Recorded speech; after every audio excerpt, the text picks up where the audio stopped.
Hello and welcome to Supposedly Fun. My name is Greg. I'm Joel. You know Teddy. You might notice we are decked out in Irish gear. Did you know that we went to Ireland? Well, Teddy didn't, but he got this lovely blue bandana from the Aaron Sweater Market. He hates it. But he is wearing it right now. This also came from the Aaron Sweater Market. This came from the market. Yeah. So by the way, we are going to be doing our reading wrap up for the month of October. Yep. Or September. It's currently October. But we just had to shout out our sweaters. Yeah. So when Joel tried this on in the store, a woman who was coming up the stairs stopped, gasped, and said, "You need to buy that." So when he asked which one he should wear, I told him he had to wear that one. Yeah. I'm just trying to make you blush. I know. But that's a true story, too. It is. She really did. So how was your reading month? Not great. Kind of boring. You traveled a lot. There was some life stress going on. And you did, I think, is it fair to say you had some stops and starts along the way? Yeah, did. Yeah. I did the best I could. Yes. I had a successful month, but I really leaned hard into Shorty September. I feel like a floating head above Teddy. I really leaned hard into Shorty September, and I had a blast. And because I leaned into that, I got 10 books in the month of September. I got 5. So that's fine. I've had slow months. You've had slow months. But we are going to have a bonus one because I finished on October 1st. Yes. I just couldn't do it on the 30th. And you'll see why we're including it. We'll mention it when we get to it. Yeah. So I think what I'm going to do, since I have double the amount of books, some of them I'm not going to spend a whole lot of time talking about because I think we should also talk about Portland. We should. So actually, there will be a timestamp below if you want to jump to the reading wrap-up. And then I already talked a little bit about Portland in a Friday Reads, which will be linked down below. And some of my books, I'll link the Friday Reads videos where I talk about them, and then I won't spend a lot of time here. But I talked about my experience of Portland. What was yours? It was actually really good. I've never been to a book conference or a booksellers association meeting, and so I did not know what to expect. And so we went in, and basically it's a 3-day long pitch of publishers, authors, and sideline vendors pitching their stuff. And it's actually really interesting. So I got to meet 3 of authors who I absolutely love. Yes. So can I say them? Yeah, you can say them. Aiden Thomas, who did Cemetery Boys. Yes. Buddy Levy, who does a lot of my Arctic adventures, Labyrinth of Ice. He was very nice. He was to so Joel. Nice. And 3, TJ Klune, House in the Cerulean Sea, and also Somewhere Beyond the Sea. That was a thrilling one. Yeah. And apparently, he mentioned he gave the closing speech to the whole thing. He mentioned that the last time he had been at that conference was, I think, 5 years ago when he was there to tell everybody about, I have this great book called The House in the Cerulean Sea, publishing March 2020. And he was all excited about it. And then the pandemic happened and he kind of thought, oh no, this book is going to be completely forgotten about. And obviously it wasn't, but it was word of mouth hit. He credited booksellers for that a lot, but he said it was fun for him to be back not long after the publication of Somewhere Beyond the Sea. And now that is The Bones Beneath, whatever it's called, is that one, has it been published before and they're repackaging it, or is it coming out? I think so. Yeah, but I think that's when I looked in Storygraph, I didn't see a lot on it. So maybe it is an older, but he did give a little shout out that there may be that House in the Cerulean Sea is not a duology, but a trilogy. That was exciting. 3. And he said he felt comfortable admitting that because he had spoken somewhere else a couple of days earlier and brought up the same thing. So so that was exciting. Yeah, I'm thrilled. So and it sounds like a really fun book. It's not written yet, but he kind of said what the premise is going to be, and it sounds like it's going to be a fun book. Yes. And it was funny because he said, don't ask me what the title is. I know it, but I won't tell you. So, it's and don't funny. ask me what it was about. That's rude. Yeah, that's weird. Why would you do that? Yeah. So that was really fun. So he was actually a really fun guy. Yeah. Yeah.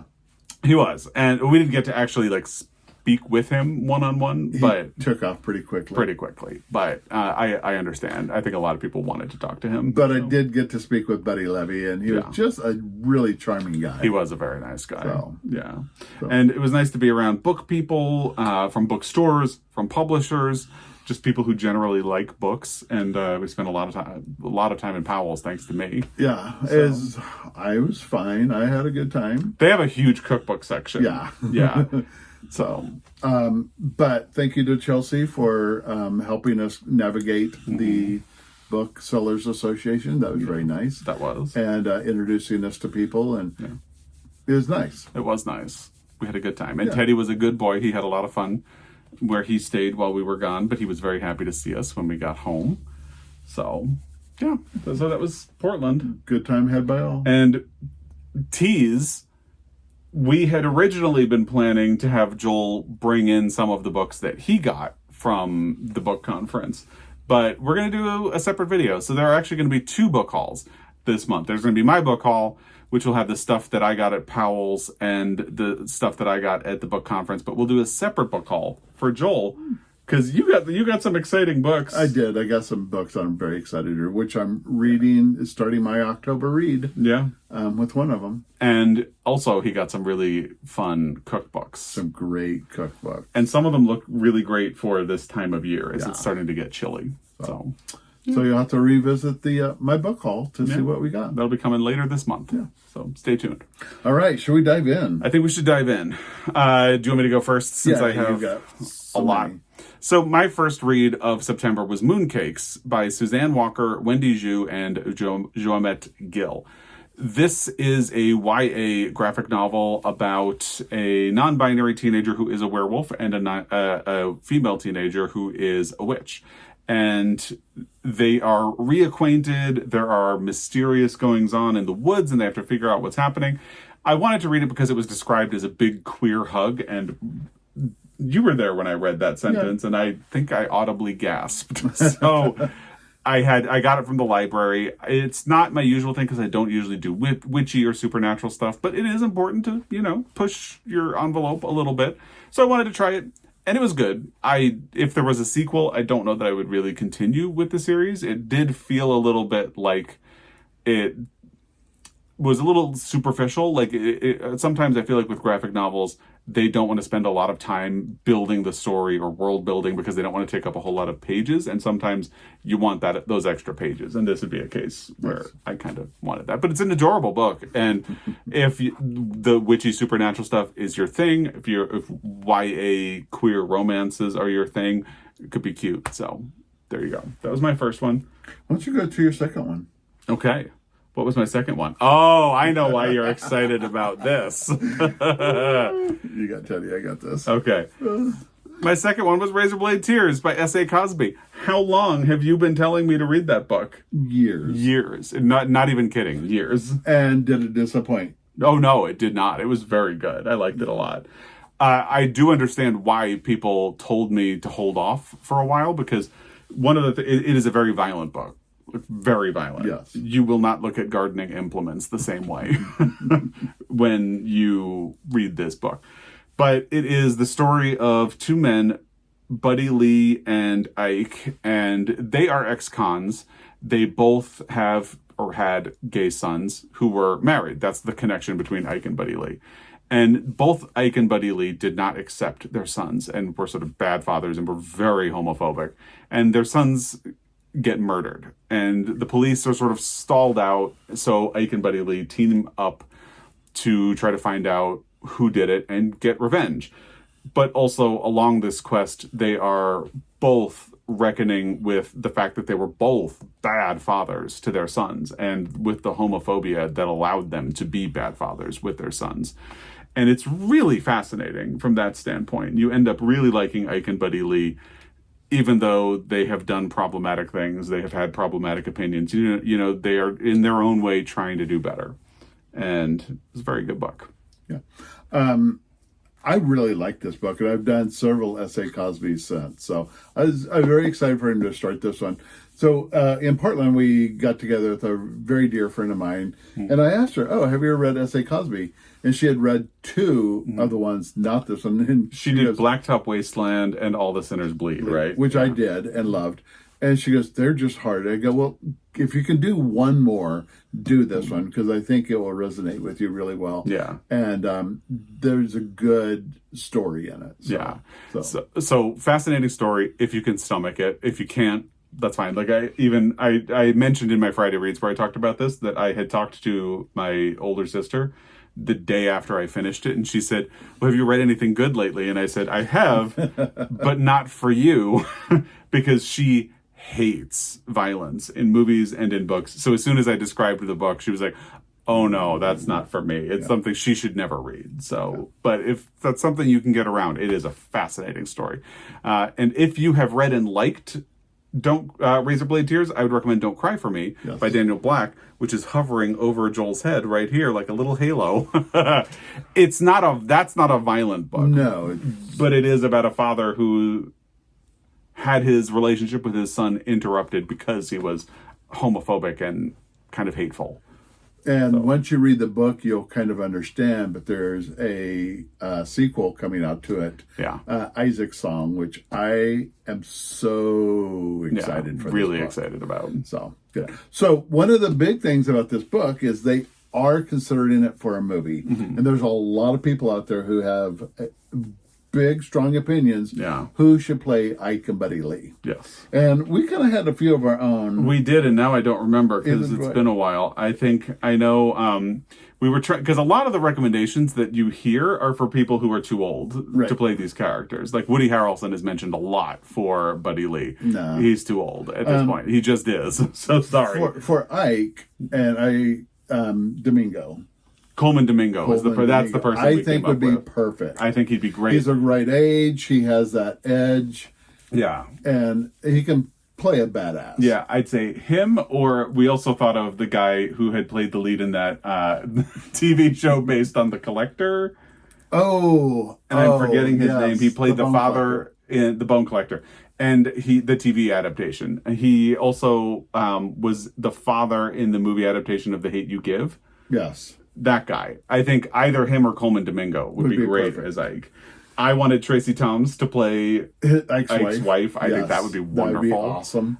And we, based on the age, I think we had kind of narrowed in on like Sam Rockwell or like Jeremy Renner would probably be good. I could see Jeremy Renner. Sam Rockwell was mean to the Charlie's Angels, and I don't like him. He was. That is a thing that happened.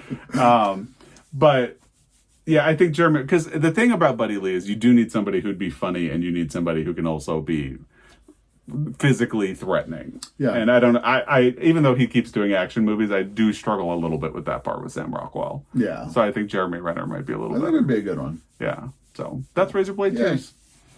Do you want to do your first one while I'm getting accosted by a puppy who's using me as a blanket? My next one was made by Stephanie Land. It's been really an anticipated read for me for quite a while. That's one that I had been telling you to read for 2 years at this point. My God, was this book infuriating. Yeah, that's the trigger warning for that. Yeah. So it's about a single mother who basically does any job she can, and she did a maid work.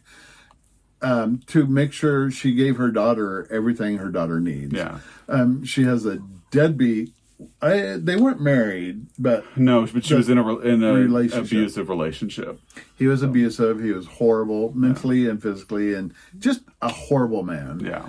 But so she really tried to get out on her own and do it. Her parents are even worse. Yeah. True story, by the way. It's a nonfiction book. And the courts, because is there like a custody hearing, and the judge flat out tells her, it's like, well, your boyfriend has a place and you don't. And she's like, right, I don't have a place because I had to leave him being abusive. And there's no sympathy for her at any level. And it makes you so angry. So she lives in the north part of Seattle. She does these horrible jobs and just struggled for years. Yeah. And then one day she just says, I'm just going to move to Missoula, Montana. And I'm going to take my daughter. And it was probably this is at the end of the book. Probably the best thing she did because she now lives here. Yeah. She's on her second big book. Yeah. She has a huge dog that you love to stalk Huge online. dog. I love. Yeah. So she's doing good, but it just the road for her to get to that really good place was just heartbreaking. Yes, but good book. It's really good because it helps you understand, and even if you are someone who has been judgmental or kind of put down certain jobs, like even she talks about the job and how she didn't like it, but most of what she didn't like about it is just that people treated her like she was either invisible or treated her meanly. Like she has that one guy who's kind to her. And gives her lobsters, and she goes, I don't know how to cook lobster, but she did. And of course, her boyfriend is just like, bleh. Yeah. And she's so proud of making these lobsters. But this one man, every time he saw her, just treated her like a human being. Yeah. Which was really beautiful. And too rare. Yes. So, yeah. So, very good book. I enjoyed it. There is a miniseries out, which we have not seen. We have not. It's on Netflix. We should watch it. We should try it. And I need to read her next book, which was called Class. So that will be coming up at some point. What do you got? Next, I read Bel Canto by Ann Patchett.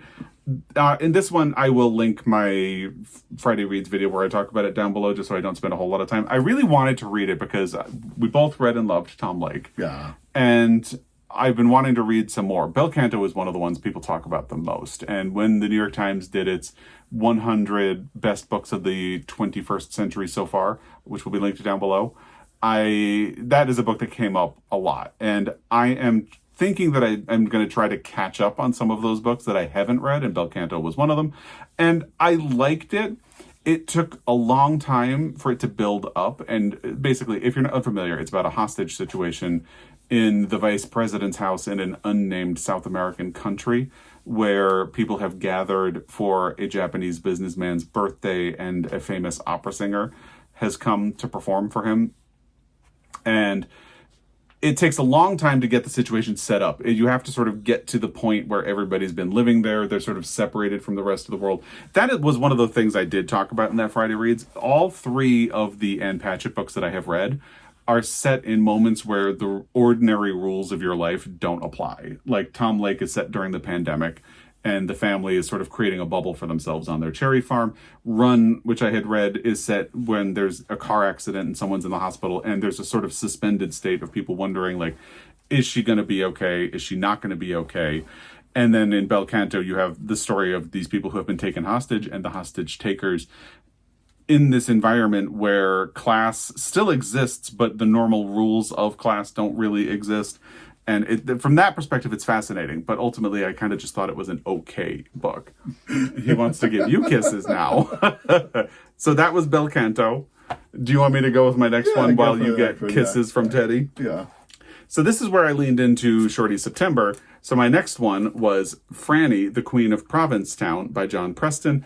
Tiny, tiny little book. And actually is even tinier than it looks because there's a lot of supplemental material in this. I think the book itself is like 60 pages, so it's kind of more like a long story.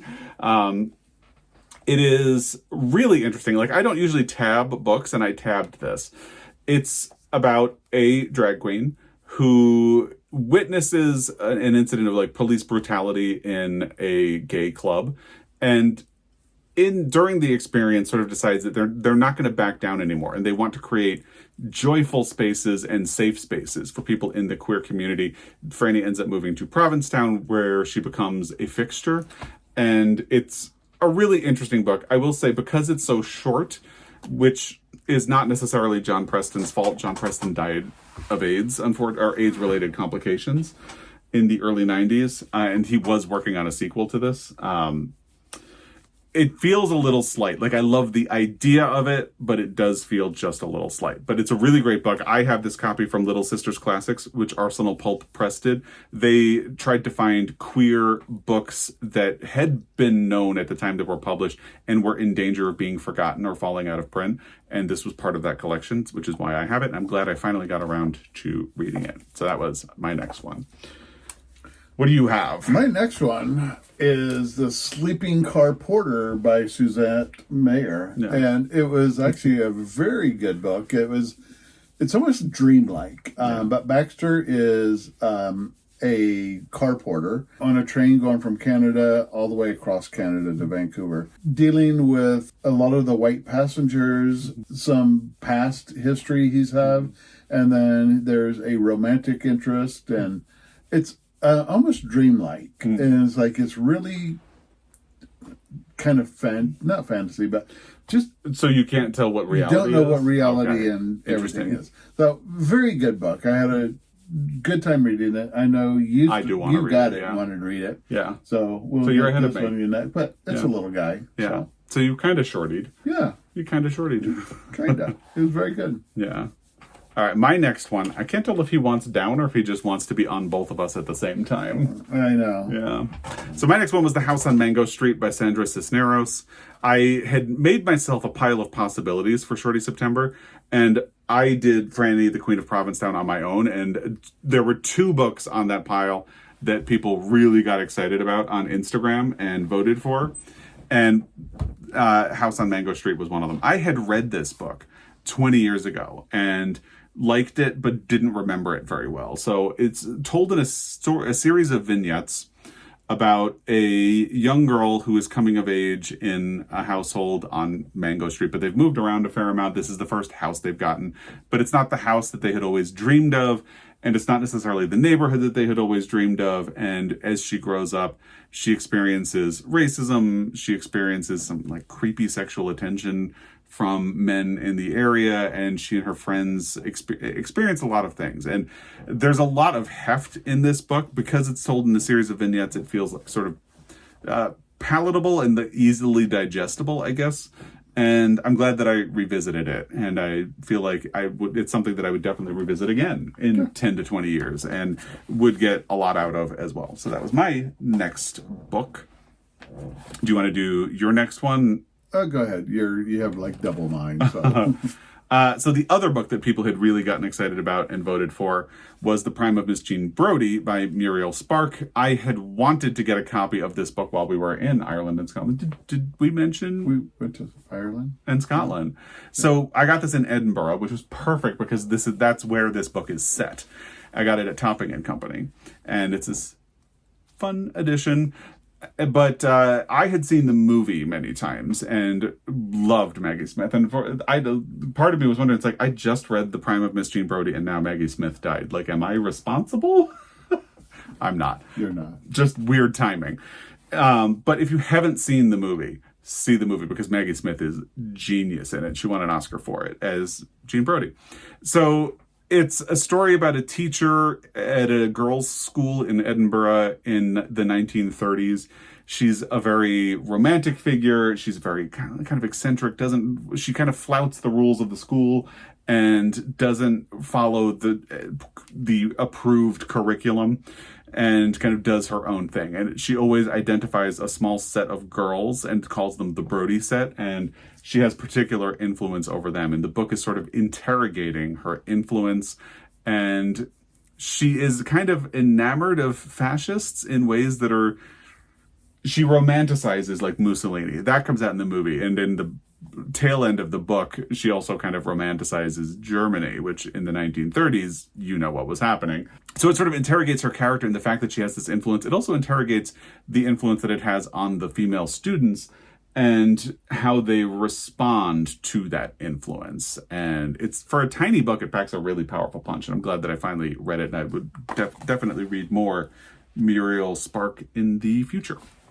Yeah. So I have a little connection to Maggie Smith. When I worked at Williams-Sonoma in New York City, she would come in like every other week and just come right up to me and say, "Your music is way too loud. You need to turn it down." Yeah. But in the Downton Abbey sense of like, yes, the music is way totally. too loud. Yes. So when I'm just like, yeah. So I remember when we were dating in those early years, somehow Maggie Smith came up, and you just casually said, "Oh, she's been mean to me in the past," and I was delighted. it is the highlight of my career. It is the most Maggie Smith story. Yes. And yeah, so I was so excited to hear that you had that experience. So yeah. Go ahead. Okay, my next book was Suicide Notes by Michael Thomas Ford. I like Michael Thomas Ford a lot. I started reading him in the 90s. Yeah. I had you read. I used to have Full Circle faced out Yeah, on the he top was up shelf. there. But And, he's still up there, just not faced out. He's a really good gay author who writes gay stories. Yeah. And two of his books I really loved, and two of his books I hated. I think I read Full Circle and really liked it. I read another book, I don't remember the name, and liked it, and then I read another one and didn't finish it, and I kind of stopped. Full Circle is probably my favorite. Yeah, Full Circle. I really have been trying to read it again. But a couple of those of the books deals with rape, and I just don't want to read that. It can get heavy. Yeah. And nowadays he's mostly a YA author and kind of super, like I think he has a series of vampire books. Oh, really? Is that? I'm not pretty sure sure that's him, but I could be wrong. But I did Suicide Notes. It's an old book of his, and he has a new one out now, which is the sequel to Suicide Notes. It's a boy who, they never say he tried to commit suicide, just he is in an institution with bandages around his wrist. And it's him fighting to that, I don't belong here, I don't need your help, I don't need anything. And in the 45 days he's in the institution, every chapter is a day. He slowly begins to realize what happened, and he lets out what happened. And it was a kind of a twist, too. And then how he kind of deals with it in the aftermath. It was okay. I think if you do have, know some young adults who are struggling with coming out and dealing with being gay, it may be an interesting book of how he comes around to realize it's okay and the things he did were bad, but can be overlooked. So it was just fine. Yeah. And there you go. Yeah. Yeah. Well, ready for me? I'm ready for you. So my next one was Nicked by M.T. Anderson. This was something I was really kind of hyped for when I don't know why I keep saying hopped on lately. I don't know why, but I was hyped for it when I heard about it, not only because of the subject matter. I heard an interview that M.T. Anderson did with NPR. It ended up on their... The interview is not always for Book of the Day, but they take an interview that was done for somewhere in the NPR network and will make a clip of it that is included in their Book of the Day podcast. So that's where I heard the interview, and it sounded really interesting. So you have this character, Nicephorus, who lives in Bari, which is the town in Italy that my mother's family comes from. And he has a dream about St. Nicholas. He tells his boss about the dream, and his boss decides, oh, well, that's a sign from God. We need to go steal the body of St. Nicholas and bring it back to Bari, because that dream means that his body is supposed to be here. So they hire a relic hunter. They go on an adventure across the Mediterranean to get the body of St. Nicholas, and sort of historical chaos ensues. And I really enjoyed this book. I can see there's a lot of like running around, especially once they get to their destination. There's a lot of running around, and people get separated and come back together. And I can see how somebody would get a little bit annoyed with the book, but I thought it was a fun ride, and it was a ride I was up for at the time. I was really in the mood for it. So I had fun with Nicked by M.T. Anderson. Yeah. It was a DNF for me. Yeah. I wasn't enjoying it. I wasn't in the mood for it. Yeah. And it wasn't exactly where I wanted to be at that point. So. Yeah. So I think it was a case of I was so ready for that type of story, and you were mostly doing, because I kept talking about it. So I think you weren't necessarily in the mood. You were just like, oh, this sounds interesting. Why not? I wanted more Christmas. Yeah. So, which is fair. Yeah. We need a little Christmas right this very minute. Exactly. So, yeah. Do you want me to go again, or do you want to sure. do yours? Because I only have one, and I think we're going to merge here in a minute. You ready? I am so ready for this. Because this is actually one that we have in common. Part of Your World by Abby Jimenez. And you read it too. I did. Yeah. I loved it. So, in all fairness, I finished on October 1st. I really tried on the 30th and couldn't do it. Yeah. So I finished on the 1st. So I read most of it in September. Yeah, so I'm going to count it. I think you really just had like an hour left on October 1st. Yeah. So it counts. It's fine. So get into it. So we read and loved Just for the Summer, Abby Jimenez's newest book, back in July, and we both really loved it. And when we read it, we didn't know that it was part of a series. At the time, there were 3 books. There's a 4th coming out. I mentioned that I didn't think the book coming next year is part of the series. It is, actually. Oh, is it? It is. Sweet. Yeah. You meet the protagonist in, I'm pointing at Part of Your World, but you meet her in Just for the Summer, which is on the shelf. Oh, that's right. Yeah. Okay. So, anyway, so we read Just for the Summer, not knowing that it was part of a series. And I don't think you have to have read... I actually like the way we did it.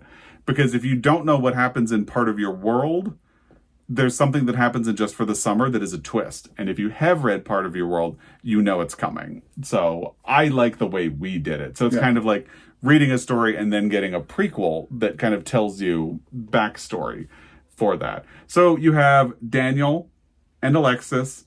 Daniel lives in a rural area outside of Minneapolis with a little baby goat that wears pajamas. Alexis lives in Minneapolis. Her family owns they don't own, but they are very important figures in the medical center that is a big part of Just for the Summer. And she has felt pressure. She's just gotten out of a very emotionally abusive relationship. She has been emotionally abused by her father and into living the sort of life that he wants for her. And her car breaks down in this rural town where Daniel lives. They meet, they have a one-night stand, but there was so much chemistry that obviously they kind of keep connecting and talking, and it's delightful. I'm glad we did Just for the Summer first, because it was really good. This is good. Yeah. But I really like it. I don't know if I probably would have continued with the series, but I think Just for the Summer drugged me into the series. Yeah. And now I love it. I'm about ready to start Truly Yours, which is book 2. Yeah. After I do another one. But Yeah. So Part of Your World introduces these 2 characters. Alexis's best friend at the hospital is the protagonist of Yours Truly. Yeah. And then Emma, the female protagonist in Just for the Summer, is a temporary nurse who travels to different areas, and she comes to work at that hospital system. So that's kind of the connections so far between the books. Yeah. Yeah.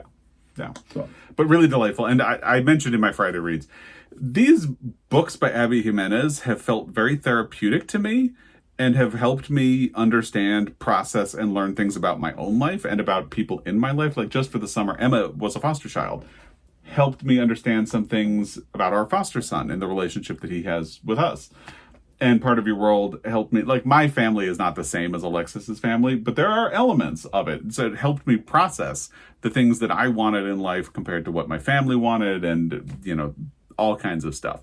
So the drum that I keep banging at this point is that people will very frequently get attitude about genre fiction and romance in particular. I have gotten so much out of these romance novels. But most of the romance, did you guys know I enjoy romance novels? You? Yeah, I know. Wow. Shocking. Twist. But a lot of the romance novels I read deal with issues behind the romance. Yeah. I mean, a lot of it is mental illness, addiction. Yeah. Trust issues. Emotional family baggage, issues, abuse. just baggage. It addresses something. Yeah. We can just name all of them. Yeah. Alison Cochran is a big one for this She as is well. Too. Yeah.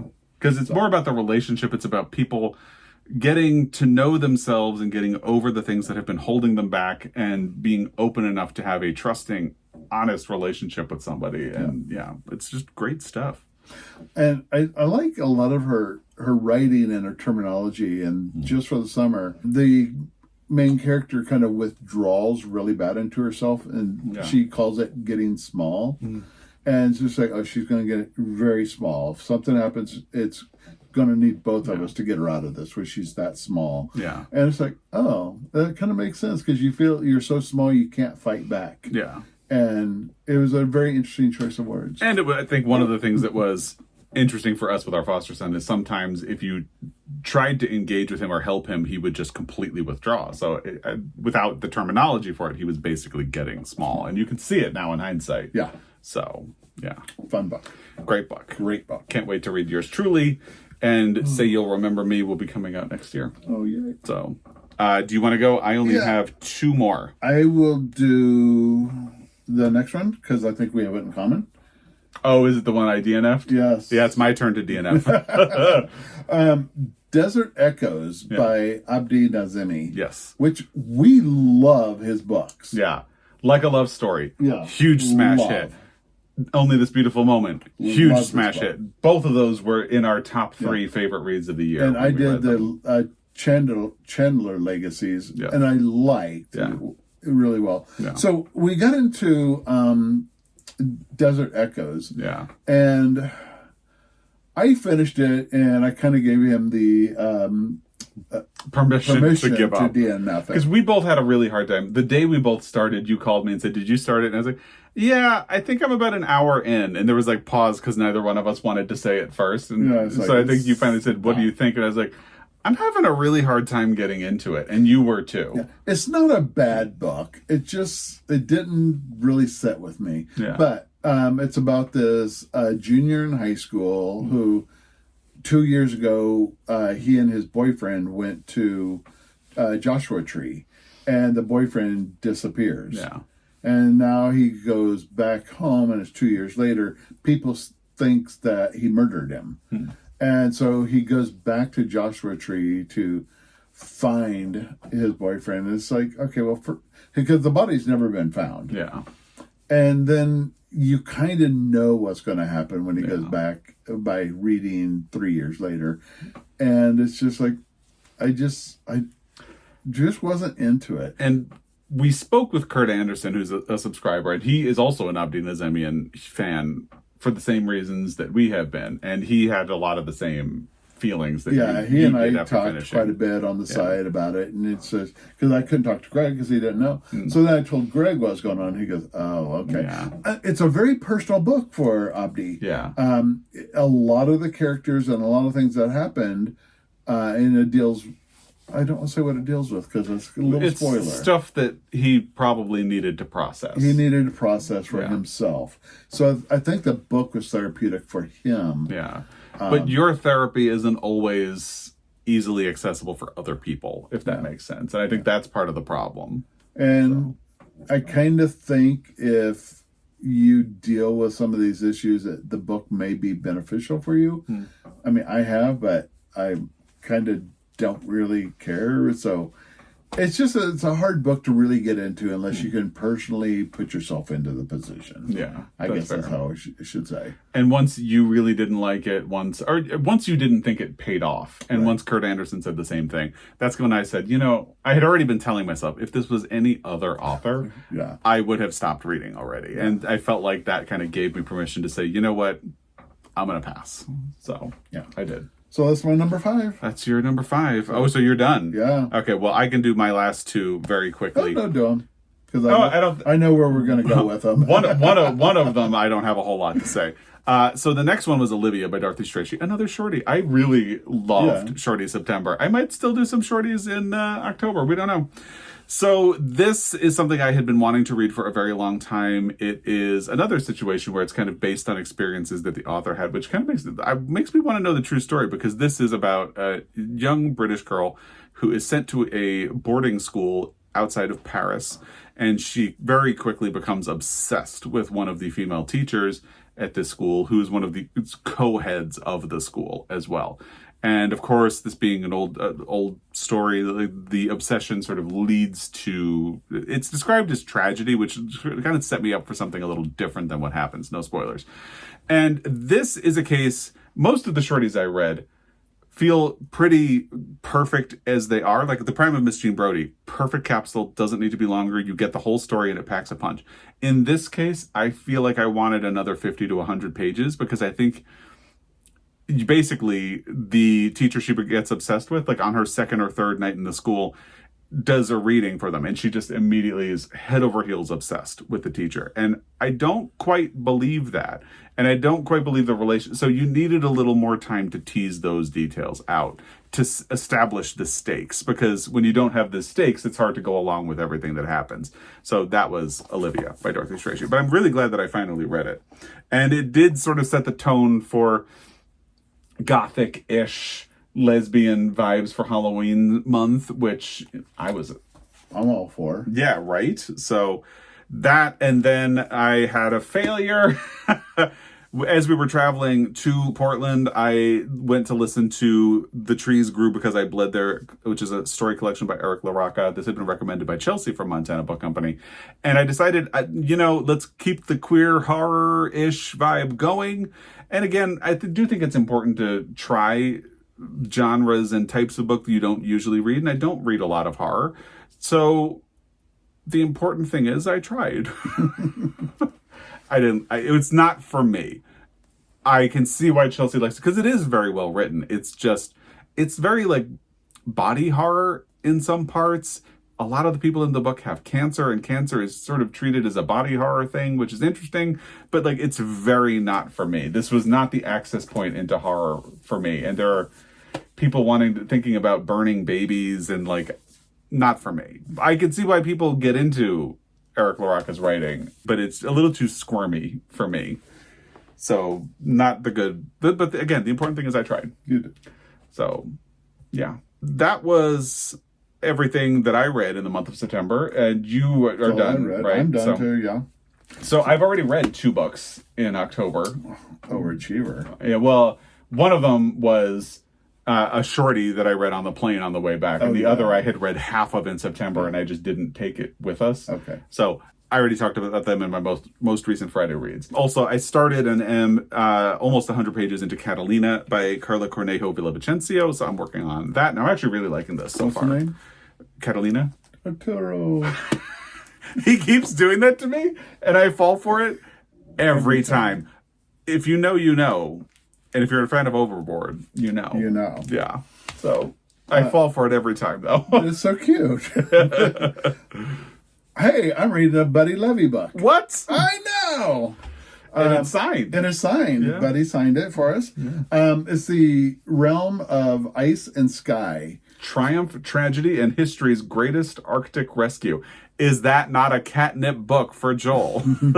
So it's basically an Arctic adventure, but not by ship or dog sled, but by a hydrogen balloon, like the Zeppelin or the Hindenburg. Yeah. So imagine a very large hydrogen balloon going to the North Pole. It doesn't end well. Yeah, and I think even in his speech, Buddy Levy was talking about it. And if you know anything about how these balloons work, you know it was a terrible idea to use one in the Arctic. But they didn't really... They either didn't know or didn't do their research. It was a terrible idea. Don't you just love those? I do. And if you know, you know. You know, you know. So that's what I'm starting off with. Yeah. And then I want to maybe do some horror and do... Yeah. But good horror. I'm thinking like suspense books, maybe. When we were in the hotel, we caught the very end of Christine. I think I'm going to do Christine by Stephen should. King. You would enjoy that. Yeah. But I am going to do The Graveyard Book by Neil Gaiman. Yes. Somebody just recommended that to us Victoria last night. And it sounded very interesting, creepy. So I think I'll give it a try. And I know Neil Gaiman isn't the... we didn't talk about this, but he's been accused of sexual assault or harassment recently, and hasn't been a resolution as far as I know. Oh, now you tell me. So, but I mean, people really like that book, and I've read it. So, I mean, you've read it? No, I haven't read that one. I've read Coraline and Good Omens. So, but I do feel like I need to like stamp a PS, know about authors, and then make informed decisions about what you want to read and what you don't. So I'll probably try it because it's supposed to be a little creepy. So. It's supposed to be good. I've heard really good things about it. So, yeah. So that's what my October is looking like. Yeah. And that's what mine, I don't really know where I have so many ideas because I have a whole pile of books behind Joel on the floor that I need to figure out how to get into my shelves. And then I have some other like spooky-ish books that I might want to read this month. I don't know. The world is our oyster. But in the meantime, this guy has been very patient and very sweet. I love that he is sitting on the arm of the chair so he can be touching both of us at the same time. He's adorable, like chronically adorable, this guy. But so we should get him out and get him some excitement because he's been very patient. So let's leave it at that. Yep. There will be lots more to come in the month of October. Stay tuned for Joel's book haul from the Bookseller Association and Powell's. Stay tuned for my book haul.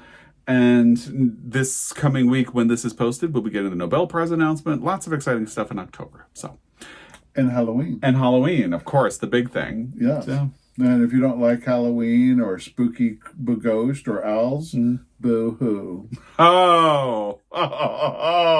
We're going to leave you on that note. You taught me that one. I did. So anyway, as always, we really appreciate your time, and we will be back. Until next time, happy reading. Happy baking. Happy baking. Happy barking? Barking. Happy yeah. barking. He doesn't bark, though. No. Oh, well. Bye. Bye.